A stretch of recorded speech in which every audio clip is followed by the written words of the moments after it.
बताने जा रहा हूं। नरेंद्र मोदी और इजरायल के पीएम नेतन्याहू दुनिया में ये ऐसे दो नेता हैं जिन्हें किसी ने एक बार छेड़ दिया तो फिर ये छोड़ते नहीं हैं। पाकिस्तान ने पहलगाम करके पंगा लिया तो नरेंद्र मोदी ने पूरे पाकिस्तान में तबाही मचा दी। उधर ईरान ने नेतन्याहू से पंगा लिया तो पूरा ईरान 4 दिन से जल ही रहा है। 4 दिन से इजरायल ने ईरान को धुआं धुआं कर रखा है। बम पर बम गिर रहे हैं।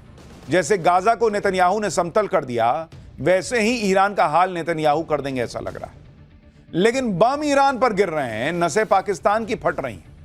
पाकिस्तान को लग रहा है कि कहीं अगला नंबर उसका तो नहीं है, क्योंकि एक तरफ नेतन्याहू ने पाकिस्तान के ठीक बगल में हाहाकार मचा रखा है, तो उधर नरेंद्र मोदी ने साइप्रस का दौरा करके पाकिस्तान के दोस्त तुर्की को घेर लिया है। पाकिस्तान और तुर्की मिलकर भारत के खिलाफ गेम कर रहे हैं, लेकिन नरेंद्र मोदी और नेतन्याहू ने इस गेम को ही पलट दिया है। सोचिए, इजरायल से पाकिस्तान 3000 किलोमीटर दूर है, फिर भी पाकिस्तान की हालत खराब हो रखी है। पाकिस्तान में लोग बार बार चेक कर रहे हैं कि पाकिस्तान भी इजरायल के घातक हथियारों की रेंज में आता है या नहीं। वो लोग चेक कर रहे हैं।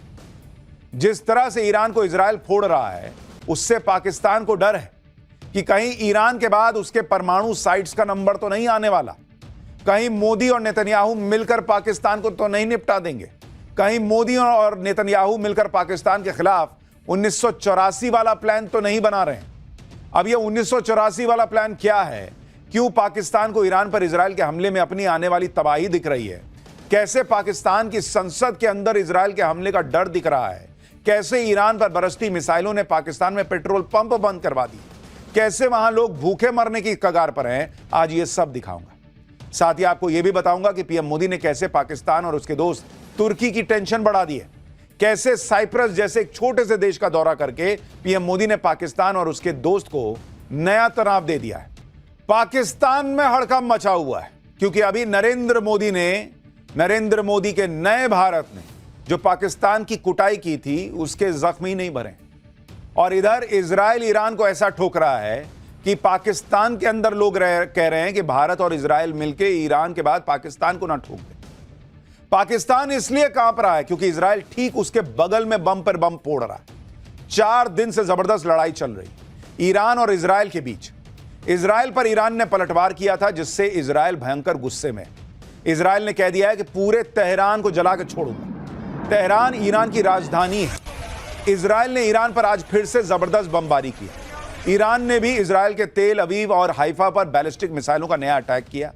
इस जंग को 4 दिन हो रहे हैं और 4 दिन में इजरायल ने ईरान में जबरदस्त तबाही मचाई है। उसकी आप तस्वीरें देखिए। ईरान भी पलट के हमला कर रहा है, लेकिन जिस तरह से इजरायल फोड़ रहा है, ईरान के पास जवाब उस तरह का नहीं है। इजरायल के पास जबरदस्त एयर डिफेंस सिस्टम है और इसलिए उसे ज्यादा नुकसान नहीं हो रहा, जबकि ईरान बर्बाद होता चला जा रहा है। इजरायल की ताकत देखिए कि ईरान की राजधानी तेहरान के आसमान पर इजरायली एयरफोर्स का कब्जा हो चुका है।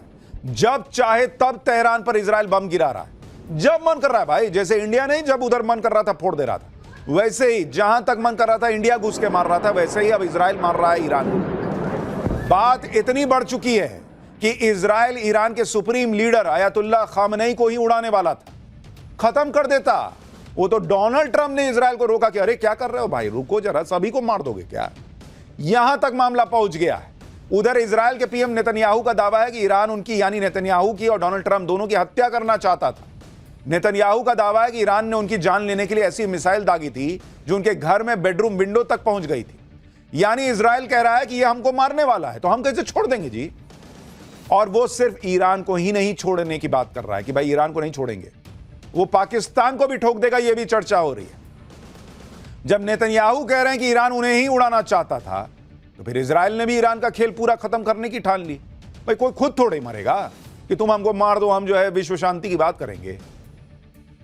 और इजरायल के रास्ते में अब जो भी आने की कोशिश करेगा वो मारा जाएगा।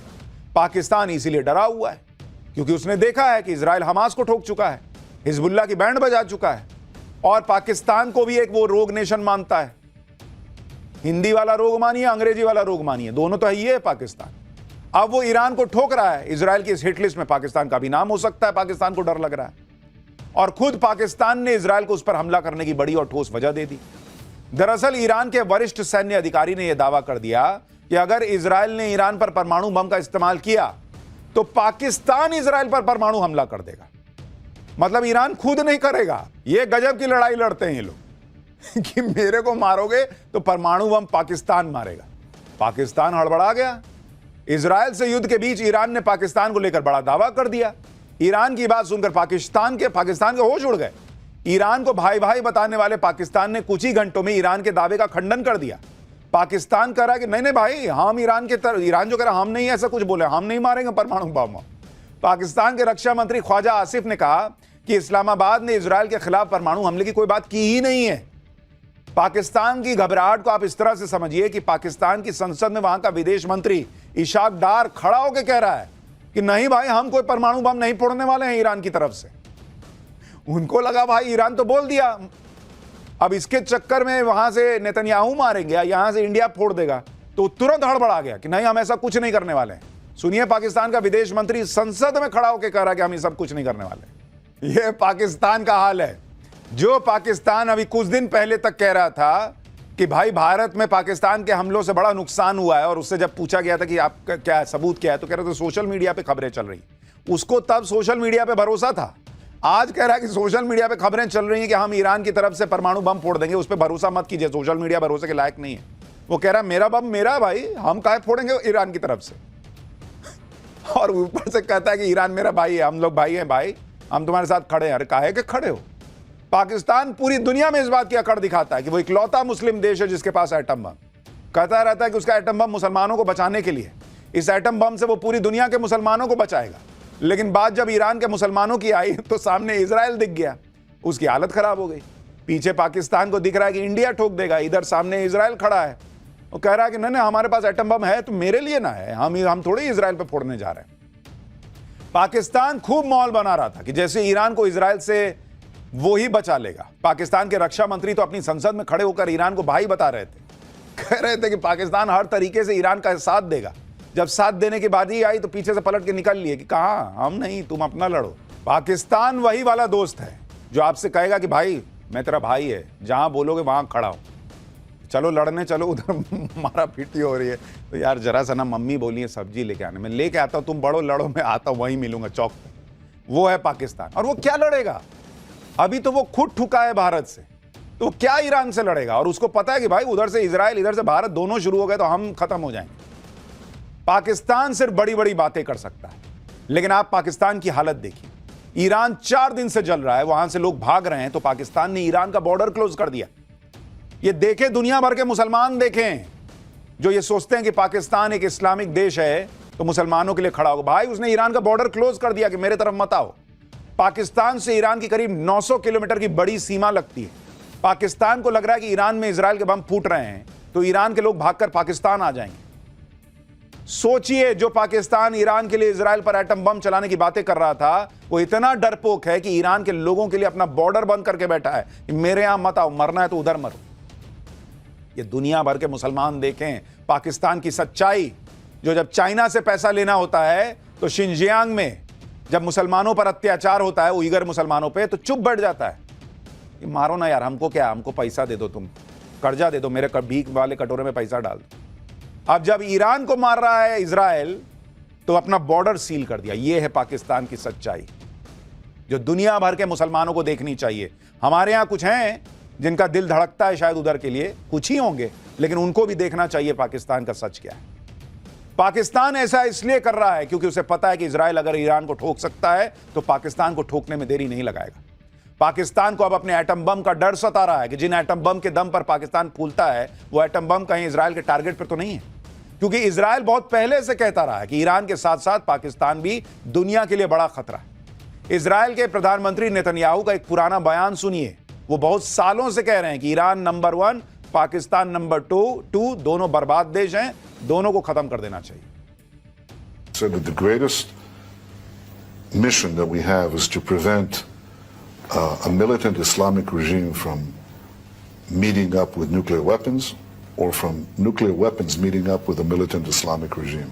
The first is called Iran, the second is called Pakistan. Netanyahu ने तो यहां तक साफ साफ कहा था कि पाकिस्तान और ईरान जैसे मुस्लिम देशों के पास एटम बम होने ही नहीं चाहिए, और इजराइल पूरा दम लगा देगा कि ऐसे मुस्लिम देशों के हाथ एटम बम लगे ही ना। अब ईरान तो एटम बम नहीं बना पाया, लेकिन पाकिस्तान ने एटम बम बना लिया। लेकिन जैसे आज इजराइल ने ईरान पर बमबारी करके उसे एटम बम हासिल करने से रोक दिया है, वैसे ही भारत भी कर सकता था। और यह 1984 की बात है। उस वक्त बड़ा मौका था जब पाकिस्तान को एटम बम हासिल करने से रोका जा सकता था। साल 1984 में पाकिस्तान को रोकने के लिए इजराइल ने भारत के साथ एक सीक्रेट मिशन का प्लान शेयर किया था। योजना थी कि भारत और इजराइल दोनों देश मिलकर पाकिस्तान के परमाणु ठिकानों पर हमला करेंगे और उसे नष्ट कर देंगे। पाकिस्तान के परमाणु ठिकानों पर हमला करने के लिए इजरायली विमानों को गुजरात के जामनगर एयरबेस से उड़ान भरनी थी। योजना के मुताबिक इजरायली जेट कश्मीर के पहाड़ी इलाके में रडार से बचते हुए आगे बढ़ते और इस्लामाबाद के पास पहुंचकर हमला कर देते। लेकिन अमेरिकी मीडिया में इस प्लान की खबरें लीक हो गई। पाकिस्तान सतर्क हो गया था और फिर ऑपरेशन रोकना पड़ा। लेकिन जो काम तब नहीं हो सका था, वो काम अब नरेंद्र मोदी और नेतन्याहू मिलकर कर सकते हैं। मोदी तो अभी अभी पाकिस्तान को ट्रेलर दिखा चुके हैं और इजराइल की हिटलिस्ट में पाकिस्तान सालों से। इसलिए पाकिस्तान को डर है कि कहीं एटम बम वाली बात इजराइल के खिलाफ गई है तो इजराइल उसे फोड़ने में देर ना लगाए। पाकिस्तान की संसद में खुद पाकिस्तान के सांसद कह रहे हैं कि ईरान के बाद अगला नंबर पाकिस्तान का है। पाकिस्तान में इतना डर इसलिए भी है क्योंकि इजराइल जो है ना, वो रगेद रगेद के मारता है। और आप देखिए ईरान का क्या हाल हो गया है। ईरान पर जैसे जैसे बम गिर रहे हैं, वैसे वैसे पाकिस्तान की सांसें ऊपर नीचे हो रही हैं। ईरान पर किस तरह इजराइल अटैक कर रहा है, उसका बिल्कुल लेटेस्ट वीडियो आपको दिखाता हूं। इजराइल ने अब से कुछ देर पहले ही ईरान के सरकारी टीवी चैनल पर हमला कर दिया। वो देखिए, वो एंकर पढ़ रही थी, वो भाई वो निकल गई वहां से कि मैं मर जाऊंगी, न्यूज ऑन एयर जाए ना जाए, मैं सीधा एयर में चली जाऊंगी। धमाका होते ही न्यूज एंकर भाग खड़ी हुई। और इसलिए इजराइल से पाकिस्तान खौफ खाता है। अब देखिए ना बॉस, जहां मन कर रहा है वहां इजराइल ठोक रहा है ईरान को। टीवी एंकर वहां से भाग गई भाई कि मैं न्यूज बाद में बताऊंगी, मैं न्यूज पहले बन जाऊंगी, थोड़ी देर और बैठी। तो ये बातें सिर्फ पाकिस्तान के नेता ही नहीं कर रहे, बल्कि पाकिस्तान की जनता भी जानती है कि ईरान के हमले में अगर पाकिस्तान ने जरा भी इधर उधर करने की कोशिश की या इजराइल की तरफ नजर भी उठाई तो इजराइल आंखें निकाल लेगा। पाकिस्तान के लोग कह रहे हैं कि अभी तो जंग ईरान तक है, पाकिस्तान तक भी आ सकती है। आप थॉट प्रोसेस देखिए कि नॉन मुस्लिम कभी मुसलमान का दोस्त नहीं हो सकता, यहूदी कभी दोस्त नहीं हो सकते। तो जाओ ना, जाओ ईरान की मदद करो। क्यों अपना बॉर्डर सील कर दिए? करते ना मदद, बुलाओ ईरान के लोगों को, जाओ लड़ो ईरान की तरफ से खड़े होकर इजराइल से। वहां पैर कांप रहे हैं और यहां यहूदियों को गाली देना है। पाकिस्तान बहुत संभल कर चल रहा है। उसे पता है कि अभी तो ऑपरेशन सिंदूर खत्म भी नहीं हुआ है। अगर इजराइल से भिड़ गए तो उसकी तबाही निश्चित है। और इसलिए पाकिस्तान डबल गेम खेल रहा है। एक तरफ ईरान के साथ मुस्लिम भाईचारे का गेम खेल रहा है, उधर अमेरिका से भी सटने की कोशिश कर रहा है। इसलिए आप देखिए कि ईरान का साथ देने पर पाकिस्तान की सेना चुप है, लेकिन नेता बोल रहे हैं। जिस वक्त इजराइल ईरान पर बम बरसा रहा है, उस वक्त पाकिस्तान आर्मी चीफ असीम मुनीर अमेरिका में है। असीम मुनीर इस कोशिश में है कि कैसे ट्रंप की चापलूसी की जाए जिससे अमेरिका का साथ मिल जाए। इधर पाकिस्तान की सरकार ईरान का खुलकर समर्थन करने की बात कर रही है, लेकिन ऐसे ही डबल गेम खेलकर पाकिस्तान हमेशा फंस जाता है। पाकिस्तान की जनता भी असलियत जानती है कि अमेरिका चीन की मर्जी के बिना पाकिस्तान में पत्ता भी नहीं हिल सकता। इसलिए पाकिस्तान के लोग ही कह रहे हैं कि ख्वाजा आसिफ तो अपनी मर्जी से घर का बल्ब नहीं बदल सकता, वो ईरान का साथ देने का फैसला क्या लेगा? जो पाकिस्तान अपने पैरों पर 75 साल में खड़ा नहीं हो पाया, वो किसी के साथ क्या खड़ा होगा? आज भी भीख मांग के देश चलाता है। पाकिस्तान के रक्षा मंत्री ख्वाजा आसिफ का मजाक तो इस बात पर भी उड़ रहा है कि जिसमें वो साइबर अटैक से आईपीएल मैच में लाइट बंद करवाने का दावा कर रहा है। संसद में खड़े होकर ख्वाजा आसिफ ने दावा कर दिया कि पाकिस्तान के साइबर वॉरियर्स ने स्टेडियम की फ्लड लाइट्स को हैक कर दिया और आईपीएल मैच रुक गया। अब उनके इस बयान पर लोग मजाक उड़ा रहे हैं। कोई कह रहा है कि उन्हें नहीं पता था कि फ्लड लाइट्स वाईफाई से चलती हैं क्या। कोई ये कहकर मजाक उड़ा रहा है कि अगली बार स्कोरबोर्ड भी हैक कर लेना। कैसा देश है भाई। पाकिस्तान में इजराइल के हमले के डर की वजह भारत और इजराइल की पक्की दोस्ती भी है। इजराइल ने पाकिस्तान के खिलाफ भारत के ऑपरेशन सिंदूर का खुलकर समर्थन किया था। इजराइल के हेरॉन MK2, हेरोप और स्काई स्ट्राइकर ड्रोन्स की मदद भारत ने पाकिस्तान की धज्जियां उड़ा दी थी। इतना ही नहीं, पाकिस्तान में तो यह भी चर्चा थी कि ऑपरेशन सिंदूर के वक्त भारत के अलग अलग 6 एयरबेस पर इजराइल के डिफेंस एक्सपर्ट्स भी मौजूद थे। इसलिए पाकिस्तान में यही चर्चा है कि इजराइल और इंडिया एक हैं, दोनों मिलकर पाकिस्तान को ठोक देंगे। ऊपर से पाकिस्तान खुद क्या किसी का साथ देगा, वो खुद को ही संभाल ले, यही बहुत बड़ी बात है। क्योंकि आप पाकिस्तान से आई तस्वीरें देख लीजिए। ईरान और इजराइल की जंग के बीच पाकिस्तान में पेट्रोल पंप पर लाइन लग गई। खासकर बलूचिस्तान में पेट्रोल की कमी और महंगे पेट्रोल की वजह से हाहाकार मच गया। अब बलूचिस्तान के क्वेटा की तस्वीरें देखिए, जहां पेट्रोल पंप पर लंबी लंबी लाइनें लग गई हैं। बॉर्डर बंद होने की वजह से ईरान से जो पेट्रोल आता था उसकी कमी हो गई। क्वेटा में 70% पेट्रोल पंप बंद करने पड़े। इसी बीच पाकिस्तान ने अपनी आवाम पर महंगाई का नया बम फोड़ दिया है। पाकिस्तान में पेट्रोल ऑलमोस्ट 5 रुपए प्रति लीटर महंगा हो गया है और जो पेट्रोल पहले 253 रुपए का था अब वो 258 रुपए प्रति लीटर हो गया है और जो डीजल है वो 7 रुपए 95 पैसे प्रति लीटर महंगा होकर 262 रुपए प्रति लीटर हो गया है। पाकिस्तान में यह हालत है पेट्रोल और डीजल की, 250 रुपए के ऊपर मिलता है मामला। पाकिस्तान ने महंगाई से अपनी पब्लिक का कचूमर निकाल रखा है। जनता पर पैसा खर्च करने की जगह वो चाइना से हथियार खरीद रहा है, डिफेंस बजट बढ़ा रहा है, तो यही ना होगा। पाकिस्तान की जनता इन्हीं सब से परेशान है। पाकिस्तान की जनता अपनी सरकार को गालियां दे रही है, कोस रही है। पाकिस्तान का तो इससे भी बुरा हाल होने वाला है, क्योंकि पाकिस्तान आतंक का जो बिजनेस चला रहा है, भारत ने उसकी पोल दुनिया के सामने खोल कर रख दी है। नरेंद्र मोदी ने पाकिस्तान के खिलाफ जो कूटनीतिक मोर्चा खोला था, उसका असर देखिए कि टेरर फाइनेंसिंग पर नजर रखने वाली ग्लोबल संस्था FATF ने पहलगाम आतंकी हमले पर बड़ा बयान दिया है। FATF ने ऐसे आतंकी हमले पर चिंता जताते हुए कहा है कि ऐसे हमले बिना फंडिंग के नहीं हो सकते। फाइनेंशियल एक्शन टास्क फोर्स ने आतंकी संगठनों को मिलने वाली फंडिंग पर लगाम लगाने पर जोर दिया है। FATF ने यह भी कहा है कि वो जल्द ही टेरर फंडिंग पर अपनी एक बड़ी रिपोर्ट जारी करने वाला है। FATF के इस रुख से साफ है कि आतंक को पालने पोसने वाले पाकिस्तान पर बड़े एक्शन की तैयारी हो रही है। न सिर्फ पाकिस्तान को नरेंद्र मोदी ने हर तरफ से घेर रखा है, बल्कि पाकिस्तान का जो साथ दे रहा है उसको भी नरेंद्र मोदी ठिकाने लगाने में जुटे हैं। आज ही देखिए कि नरेंद्र मोदी ने कैसा गजब का मास्टर स्ट्रोक खेला। पीएम मोदी विदेश दौरे पर साइप्रस चले गए थे, जिससे पाकिस्तान के दोस्त तुर्की की नींद उड़ गई। साइप्रस वैसे तो छोटा सा देश जरूर है, लेकिन नरेंद्र मोदी ने इस छोटे से देश में भी जाकर तुर्की और पाकिस्तान के खिलाफ बड़ा धमाका कर दिया, क्योंकि साइप्रस उस तुर्की की दुखती रग है जो तुर्की पाकिस्तान का साथ दे रहा था। तुर्की ने सालों से साइप्रस की काफी जमीन पर कब्जा कर रखा है। नरेंद्र मोदी आज साइप्रस जाकर उस जमीन को देखकर आ गए। ये देखिए, वो तस्वीरें देख रहे हैं जहां वो दिखाया जा रहा है कि देखिए भाई, ये तुर्की ने जमीन कब्जा कर रखी है, वहां बातचीत चल रही है। नरेंद्र मोदी समझ रहे हैं, अच्छा जमीन कब्जा किया है, बताओ तो।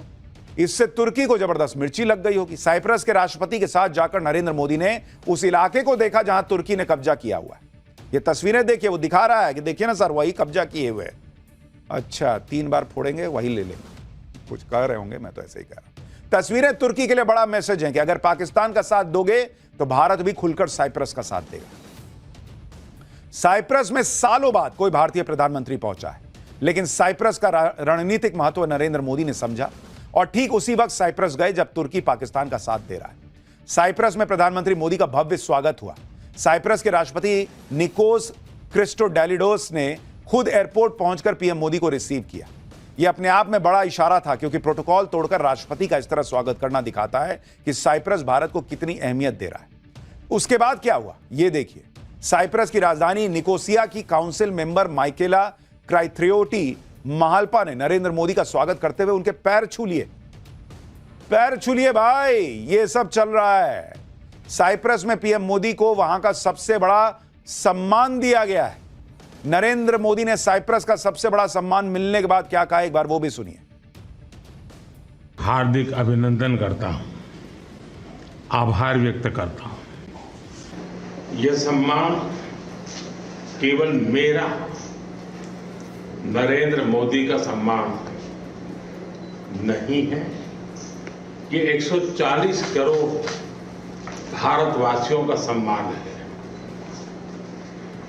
उनके सामर्थ्य और आकांक्षाओं का ये सम्मान है।